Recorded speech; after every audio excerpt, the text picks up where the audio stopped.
Hey there, Danny here. Welcome to my ramblings. Today I would... Here, let me see if I can... I should probably do this before I decide to start videoing, but whatever.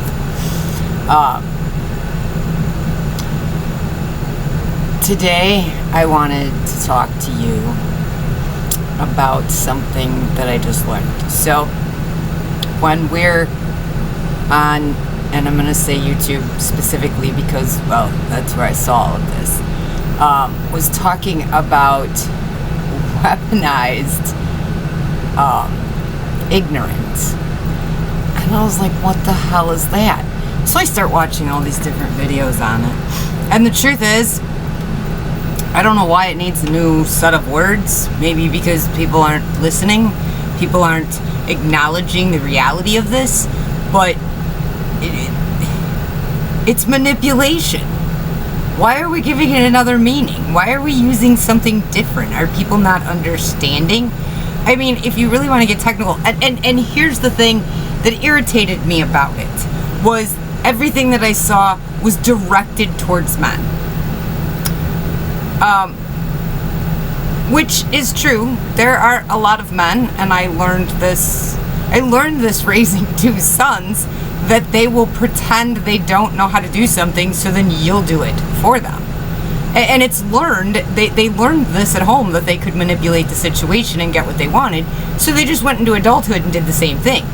The thing that nobody's talking about with that particular thing with men is that women are also trained in manipulation.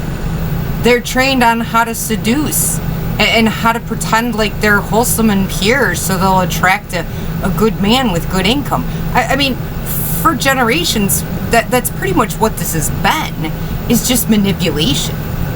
And the part that floors me is we keep talking about these things and we keep giving them new names like that's going to change anything. That's not going to help anything by changing names and talking about the opposite sex or whatever else. That's not going to change it. How about we start to push for people to be real? Stop the games. Stop the manipulation. We want this to end. We don't end it by attacking other people and saying, this needs to change. That's not how you get change. It's not how you affect change.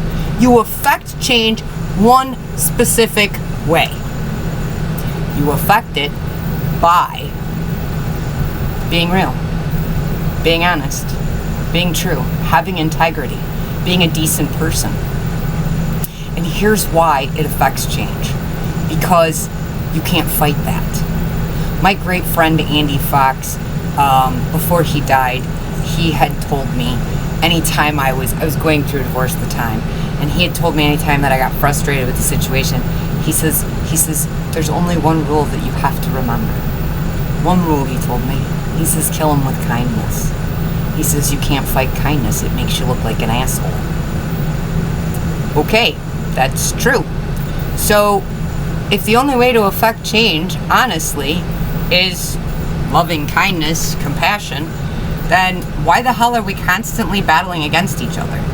Isn't the whole purpose of these battlings over manipulation and the games, guys claiming that women are greedy and money hungry, and women complaining that men aren't helpful and aren't protectors anymore and all the rest of it?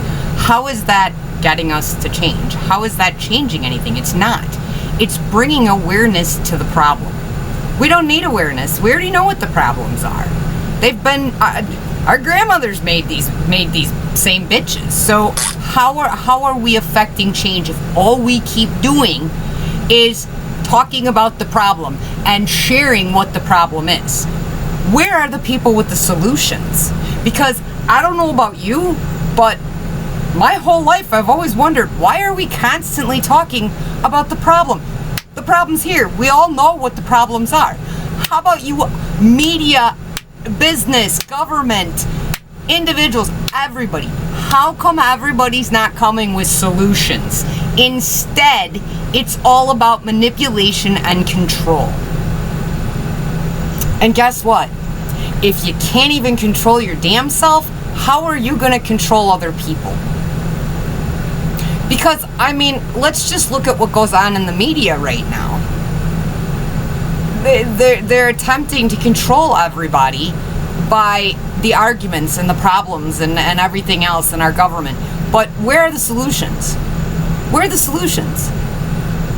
The solutions in our government's mind is, well, we'll just enforce laws and make things change to the way that we think they need to be. Who cares what our citizens and the people that elected us think? That's not solutions. That's agenda. Now let's talk about how they want to give us all these different tidbits of information, but they never actually go into full on telling us anything about what goes on. They give us their opinion more than they tell us information and facts. And if you watch any media, and I'm not just talking the news media, I'm talking anything on YouTube, Facebook, Instagram, TikTok, any of it. It's everybody giving their personal opinions. Where the hell is the real journalism? Where is it where they leave out their opinion and they're just reporting on the facts? Where did this go? When did we lose it? I'll tell you, we lost it when all we wanted to do was become a victim mentality society. It's everybody else's fault we're in these messes. It's everybody else's fault but our own. That's not solving the problem. That's creating and adding more to the problem. So if you're gonna come out here and you're gonna tell us about stuff, how about you come out with some solutions and not talking about the constant problems? I don't know why we need other words. I don't know why we need other key phrases that are going to describe the same thing that we already know is going on. It's not solving the problem. It's not helping. It's hurting. It's creating a greater divide. For the first thing that I was talking about with the weaponized ignorance, it's creating a greater divide amongst men and women. How do you gap that divide? Solutions. And the solution to that is being real, kind, compassionate, and loving with your fellow human beings. That's the solution. But nobody wants to follow the solution, and here's why. Because in order to do that, you have to suspend your ego. And we have been preconditioned by our society here in the United States for generations that our ego and our pride are the one things we have to hold on to, or we have nothing. Gee, that was kind of a scam that really bought us into allowing them to divide us. The solution to all the problems is really simple. Kindness, compassion.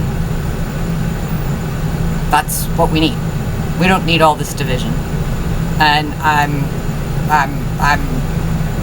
I'm really tired and appalled at how much I watch stuff, and it's just all negative, and it's creating this division amongst people.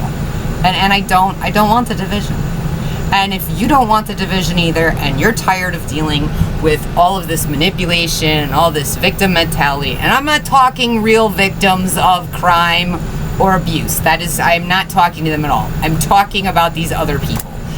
The whole manipulation, the whole weaponized ignorance, I'm sorry, but if you know somebody is pretending that they can't do something, what is wrong with you? Why aren't you calling them on it? Somebody tries to pretend to me that they can't do something. I'm like, how the hell can you not do this? What is wrong with you? And watch how quickly that person starts doing what they just tried to manipulate you to do. And why are they doing it? Because you just turned around and made them look like they're stupid because they're playing stupid.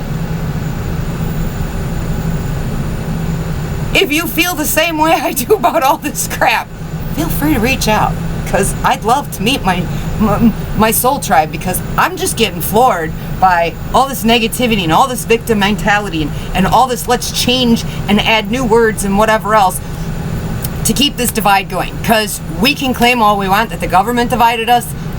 We allowed it.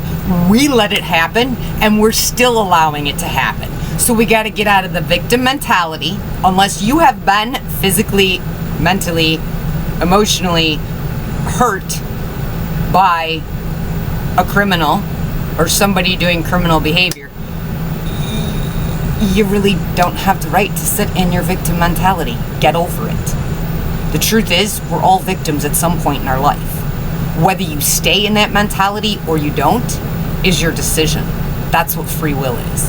And free will, if you want a good life, you have to learn to get past that victim mentality.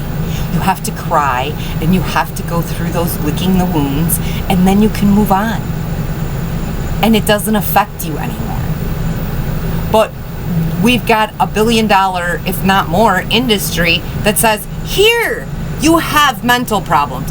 Come here, we'll give you more medication. Oh, and when those medications have, side effects, here, we'll give you some more stuff that will take those side effects away. When in essence, the simple solution is the best, the healthiest, and the way that we come back together. Which is why I love the RV community, because you look back decades ago and your neighbors were a community. People helped each other out. They came to each other's aid when necessary. We don't have that anymore. We've become such a segregated. We're all separated, and even if we have neighbors, it's, hey, how you doing, and that's it. And the truth is, I was totally guilty of all this too before. I'm not passing judgment on any of it, because I was exactly the same way. But as you start to get older, you start going, well, we need community. Connection is how we stay sane. Connection is how we grow better and stronger. Without community, we don't have connection. And the reason they're able to divide us so much is because we've given up that community. In the RVing world, we don't live under the same preconditions that we were taught. We gave up on the American dream. We said, forget this, we're gonna go do our own thing and enjoy and explore this great, big, beautiful world, because there's so much out there to see, especially in this country. But the problem is you're working all the time that you can't get to it. And by the time you're, and here's the biggest scam in my opinion about retirement. And I haven't made it to retirement yet. And I really don't care if I ever do. The reason that I think retirement is a scam is because you're gonna work 40, 50 years, 40 hours a week. You're gonna get what, a week or two, maybe a month off in a year. And by the time you hit 65, 70, you're gonna retire. And you're gonna be able to enjoy life then. Your body is fucking dying. We don't take care of our bodies. So when we hit that age, all we're doing is sitting around going to doctor's appointments, taking tons of medicine, not using the great free outdoors to exercise. And I'm not talking lifting weights or running. Take a damn walk in nature. You'd be amazed as to how much that helps you mentally and physically. But we don't do it. We've become a lazy, instant gratification society.